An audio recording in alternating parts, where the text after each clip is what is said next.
I'm trying to make a bit sense out of the US strategy in the Iran war because it seems to me that Trump was in a difficult spot and he needed an out. So he accepted the ceasefire conditioned on Iran's 10 points as starting point, at least for negotiations. Then he finally had it, but he then moves forth with this blockade on Iranian ports. And then there appears to be a sabotage of the Islamabad talks. I'm trying to make sense of this. I mean, was this only to get breathing space to rearm and regroup, or did the Israelis intervene to keep the war going, or is this just a unique style of diplomacy that Trump is pursuing? It is a unique form of diplomacy. There's no question about that. Whether it makes any sense is another matter. And I think it's quite clear it doesn't make any sense. Uh, I mean, the bottom line here is that Trump needs an exit strategy. He just has to put an end to this war sooner rather than later. And the reason for that is that he has no military strategy that he can turn to that can allow him to win the war. There's just no military option here. As we've talked about before, if you go up the escalation ladder, it's the Iranians who prevail, not the Americans. So there's just no military option. Furthermore, the world economy is teetering. And the longer this goes on, the more damage that's going to be done to the world economy. And by the way, if you do go up the escalation ladder, that'll really be another hammer blow to the world economy. And this has political consequences inside the United States for President Trump, not to mention the fact that it has huge economic and social consequences for countries all over the world. So he's under tremendous pressure to come up with some sort of agreement with Iran that allows us to walk away from this. The problem that he faces is that he's incompetent. The administration is incompetent when it comes to diplomacy. And the best example of this is a subject you and I have talked about ad nauseum, which is the Ukraine-Russia war. You want to remember that President Trump promised when he came into office that he was going to settle that war. And in fact, he said that he might even settle it before he moves into the White House. And he's made a complete hash of those diplomatic negotiations with the Russians. It's really quite remarkable, as you have recorded in a whole slew of different interviews with a variety of people over the past year or so. It's really quite amazing. So why would anyone expect him to be any more adept in negotiating with the Iranians than he has been in negotiating with the Ukrainians and the Russians? He's just not a good diplomat by any stretch of the imagination. And to add to the trouble, he's got to deal with Israel and the Israel lobby. And this is a very important issue, Glenn. The fact is that the Israelis understand that up to this point in time, we've lost the war. We meaning the United States and Israel. We had a set of goals going into the war, four main goals, as you know: regime change, getting rid of Iran's nuclear enrichment capability, getting rid of their long-range missiles, and getting them to stop supporting Hamas, Hezbollah, and the Houthis. We failed on all counts. And on top of that, as everybody knows, the Iranians, who did not control the Strait of Hormuz before February 28th and did not have a toll booth located in the middle of it, now control the Strait of Hormuz and have a toll booth located right there. So the Iranians have won. From an Israeli point of view, this is a disastrous situation because the Israelis view Iran as an existential threat. You and I can disagree with the Israelis, but that doesn't matter. They think it's an existential threat. And of course, the lobby here in the United States goes along with Israel no matter what. So the end result is that Israel wants to continue the war. It's just very important to understand that. They want us to continue hammering away at Iran, to try to beat them into submission. And if we don't beat them into submission, well, we'll just destroy them. Do what we did in Gaza to Iran. That's the Israeli view, and that's the Israel lobby's view. So if you think about the situation in Ukraine, going back there, and then you think about the situation with regard to Iran, you see inept diplomacy on the part of the Trump administration in both cases. But in the case of Iran, the situation's even worse because you've got Israel and the lobby leaning on him not to come up with a peace agreement that reflects what's happening in the war, which is another way of saying which reflects the fact that Iran has won. So Trump is veering back and forth between two positions. One, which is pushed forward by the economic realities and the realities of what has happened in the actual fighting to work out some sort of deal. He has powerful incentives because of the state of the world economy and because of what's happened in the fighting to cut a deal. He understands he has no military option. He understands we've effectively lost, and he understands the damage that could be done to the world economy. That tells him, let's cut a deal. But on the other side, he has the Israelis and he has their minions here in the United States. And they are powerful and they're honeycombed throughout the entire administration to put enormous pressure on him not to cut a deal and instead to play hardball with the Iranians. So what you see him doing is wavering back and forth between these two positions. And in the end, we have been unable to get a ceasefire, much less meaningful negotiations started. You want to understand, we don't even have a ceasefire yet because a ceasefire involved shutting down the fighting in Lebanon between the Israelis and Hezbollah, which has kind of been done. And number two, opening the strait. And the strait opened for one day. And then because President Trump wouldn't take off the American blockade of the strait, the Iranians put the blockade back on. So we haven't even fulfilled all the conditions that were required for a ceasefire, much less began to move seriously towards an agreement. And all the time this is happening, the clock is ticking on the world economy. And this is a very dangerous situation. Is it possible, though, with the ceasefire that this could be a way for the United States to get Iran to fight the war on America's terms? Because this appears to be one of the things that has failed since the beginning. That is, when the US attacked, it looked as if Trump would have favored to do a little bit of bombing and then stop.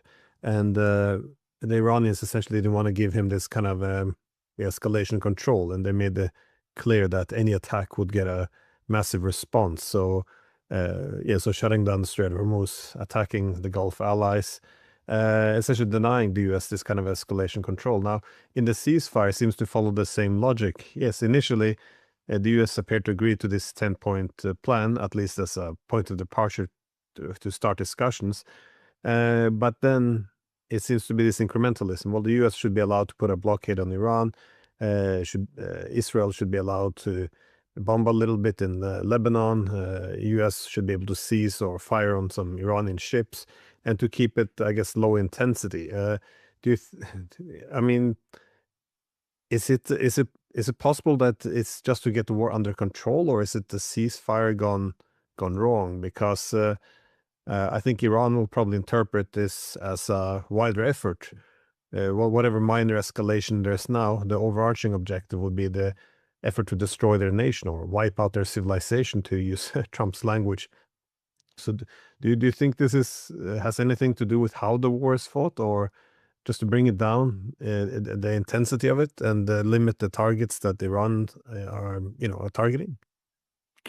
Yeah, I think it's a great question. And let me give you my 2 cents on it.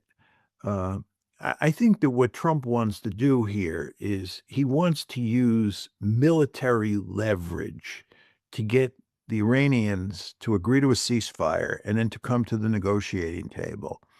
And he wants to use that military leverage to get a good deal, not a great deal. He's not going to get a great deal.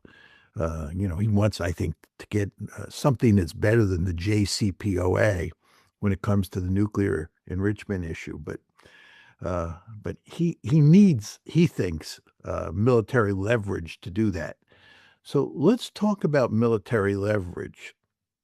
My view is that any country has, any great power, I should say, has three levers that it can use, three military instruments that it can use to get what it wants, either through coercive purposes or by fighting the actual war. And one is air power, two is ground power or land power, and three is naval power.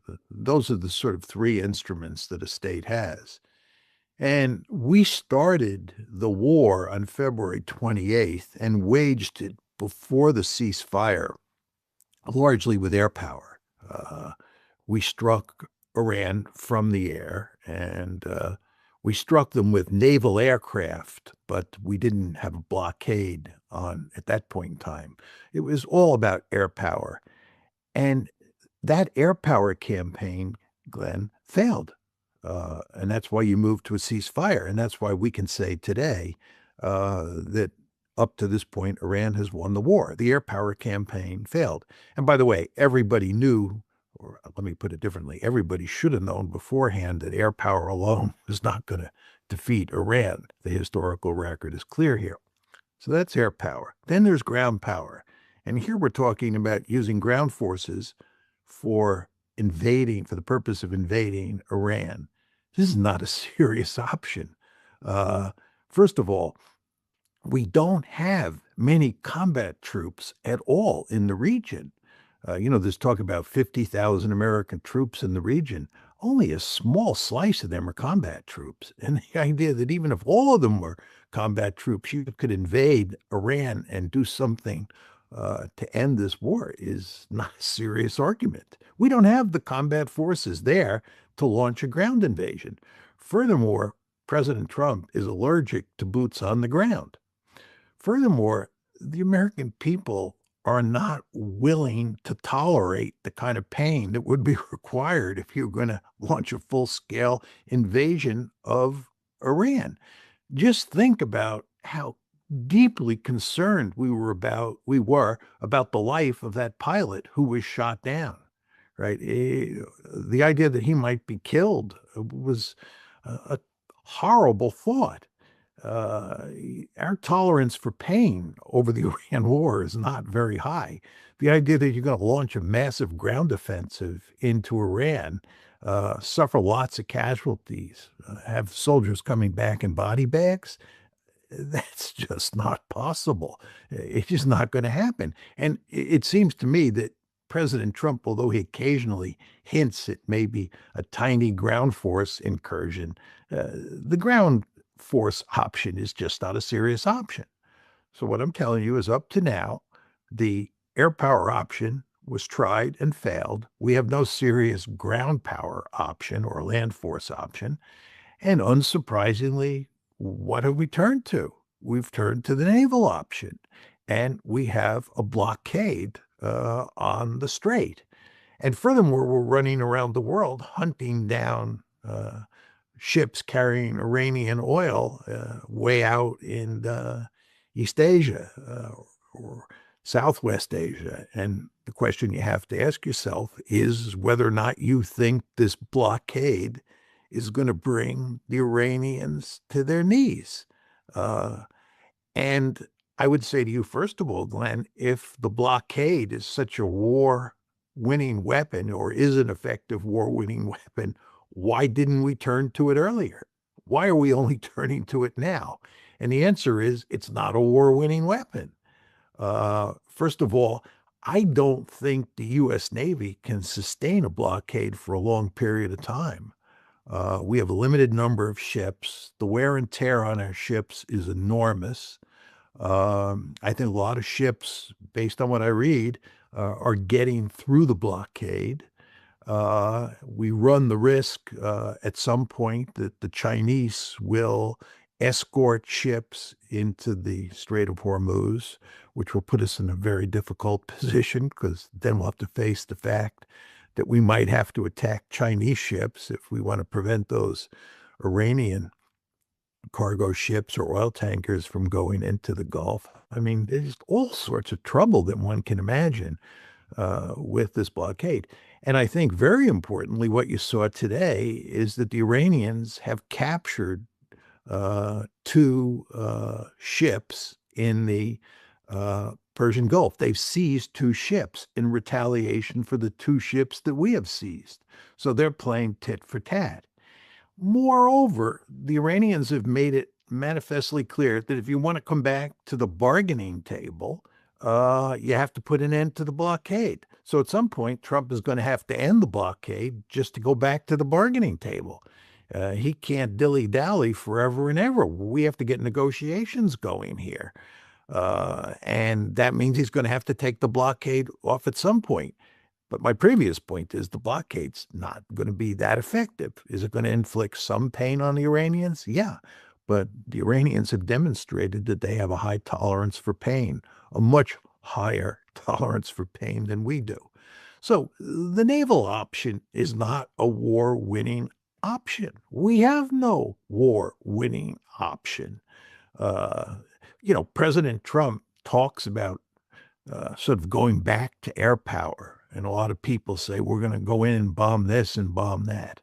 That's not going to work either. If it was going to work, he would have done it. We tried bombing. It didn't work. What's the new formula that's going to allow us to succeed? Oh, we're going to go in and destroy all of their energy infrastructure and basically make Iran unlivable.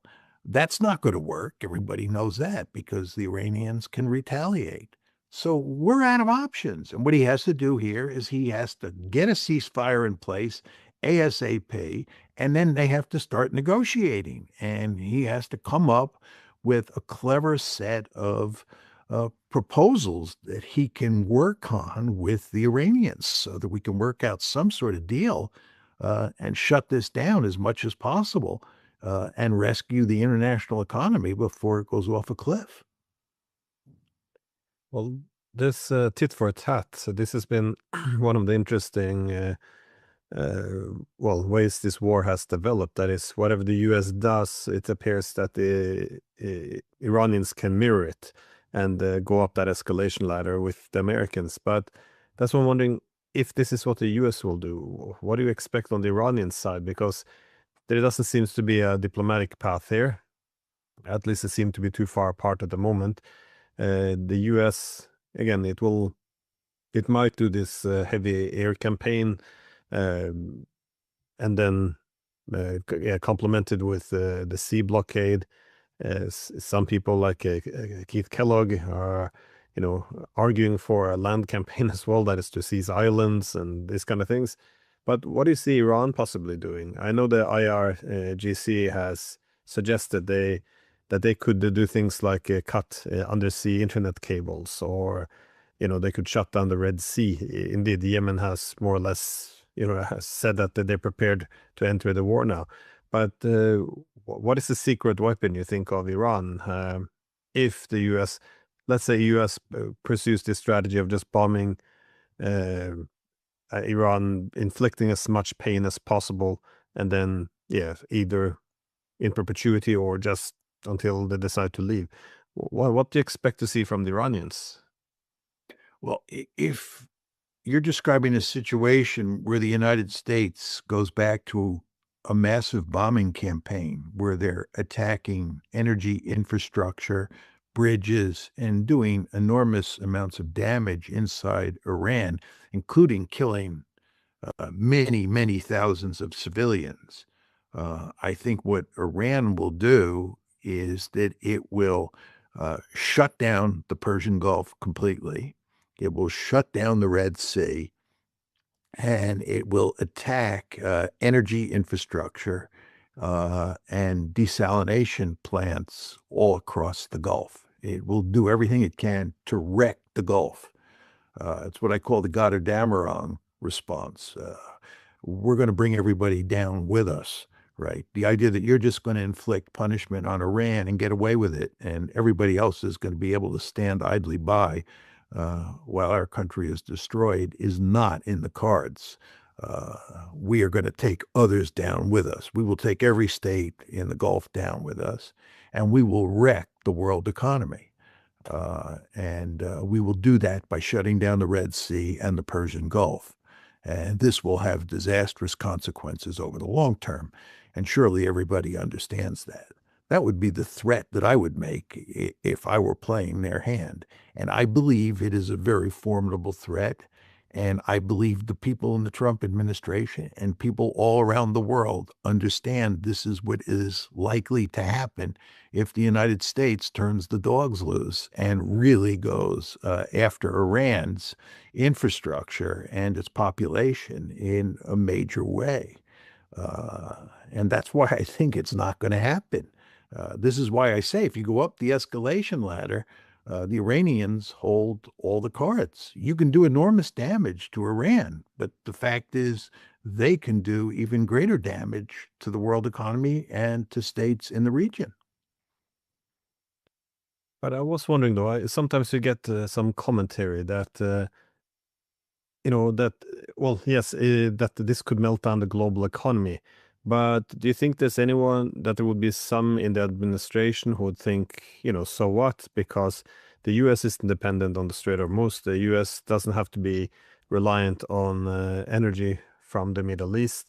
Is it some, I guess, based on the history of World War II, that the whole world burned down, but the U.S. remained, and now it was the last one standing? Do you think there's anyone who would, you know, maybe not welcome such a scenario, but who would be willing essentially to sacrifice the Gulf states if it meant weakening or destroying Iran and weakening, for example, China significantly? Or do you think that's over the top? No, I think that Israel and its supporters will be inclined to adopt the position you just described. Uh, Again, it's very important to understand that from Israel's point of view, Iran is an existential threat. And they thought that when we went to war against Iran on February 28th, that the end result would be that Iran would suffer a staggering defeat. Uh, we would win, we meaning the United States and Israel. And the exact opposite is happening. And what we're talking about here, Glenn, is working out some sort of agreement that reflects the fact that Iran won.